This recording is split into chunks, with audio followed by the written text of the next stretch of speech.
For the first time as members of the Big 12 Conference, the Baylor Bears are conference champions. It comes just 3 games into their return from a 21-day COVID pause. After the come-from-behind overtime win at West Virginia last night, Jared Butler said the win proved something.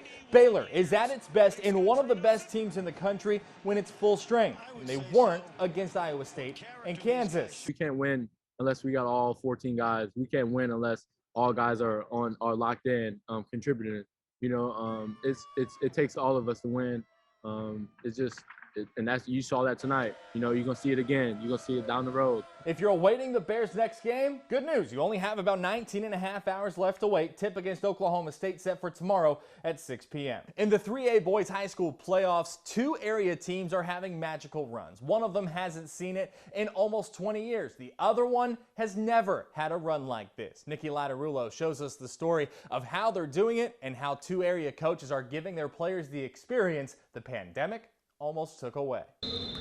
A trip to the regional semifinals, not just a major accomplishment for the Lorena Leopards. This is the first time, so these guys are history makers right now. In the past 5 years that Matt Jackson has coached the boys basketball team, they've made it to the regional quarterfinals 3 times. But this historic season follows a season they weren't proud of. Their grit, they know how to win. Last year was a tough year for us. We went 12-24, a lot of adversity. But I don't think we are where we are today without going through that. Because of COVID-19 restrictions, the UIL canceled all basketball tournaments, including regional tournaments. But because of the March Madness feel and the excitement of those events, Jackson and 3 other head coaches made it happen on their own this weekend in Madisonville. We put together a regional tournament in about 4 hours. We wanted to do it for the kids. They've lost so much in the last year and a half. We wanted them to be able to have it. One of the other teams heading to Madisonville, the Academy Bumblebees, who are having their best season since winning state in 2002.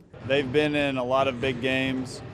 This is the 3rd time they've been in the playoffs in a row.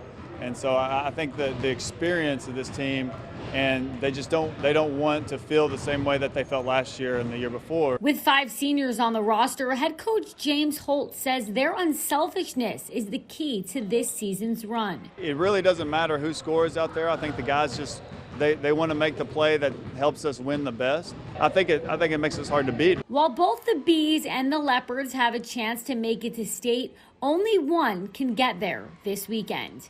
Nikki Lattarulo, 6 Sports. Temple College and MCC opening conference play this afternoon down in Temple. Bottom third, Gracie Crafts in the circle. She gets the called strike 3 on Alexis Hamilton to end the inning. Top of the 4th, it's Hamilton's turn in the circle when Caden Trokin crushes one to left field. It drops over the fence, a solo shot. The Highlassies take a 5-1 lead. Highlassies win game 1 7-3 before TC comes back from down 14-6 to walk it off in game 2. Tonight in college volleyball, we have an enormous match down in Austin as the Baylor Bears get set for the coming rescheduled NCAA tournament. Coach Ryan McGuire is working to make sure his team is ready. Tonight, that took them to Austin for a top 6 showdown with Texas after the Longhorns swept the conference set in the fall in Austin. The Bears will host Texas in Waco March 26th. That's it for sports. We'll be right back.